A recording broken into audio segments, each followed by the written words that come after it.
Selon vous, un viol est-il une agression sexuelle? Gardez votre réponse au chaud et je vous donne la réponse, moi, dans quelques secondes.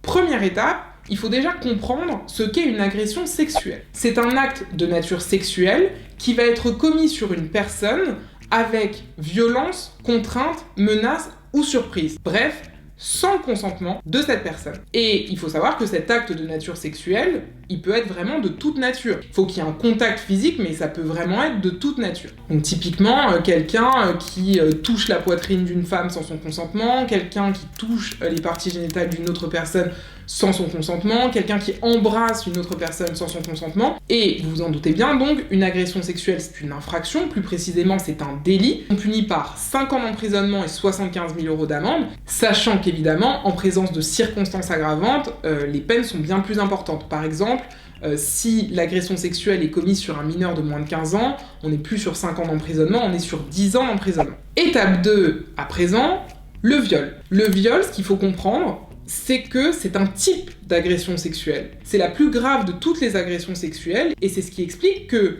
alors que les autres agressions sexuelles sont des délits, le viol est un crime. La différence, c'est que dans le cadre du viol, l'acte sexuel dont il est question consiste en une pénétration sexuelle. C'est un crime qui vous rend passible de la cour d'assises et qui est puni plus sévèrement que les autres agressions sexuelles, car le viol est puni de 15 ans de réclusion criminelle, et encore une fois, en présence de certaines circonstances aggravantes, la peine encourue peut être bien plus importante. Par exemple, lorsqu'il s'agit d'un viol commis sur un mineur de moins de 15 ans, la peine encourue n'est plus de 15 ans, mais de 20 ans de réclusion criminelle. On passe donc à l'étape 3, et l'étape 3 va nous permettre de comprendre ce qu'est le délit d'atteinte sexuelle. Le délit d'atteinte sexuelle, ça désigne tout acte de nature sexuelle qui serait commis sur un mineur par un majeur, quand bien même t'es consentant. Et vous allez me dire, mais du coup, quelle est la différence avec les agressions sexuelles ou le viol? Comme je vous l'ai dit, pour pouvoir condamner une personne pour viol ou pour agression sexuelle, il faut démontrer qu'il n'y avait pas de consentement de la victime, que l'acte a été réalisé avec violence, contrainte, menace ou surprise. Il y a des situations dans lesquelles cette preuve ne peut pas être rapportée.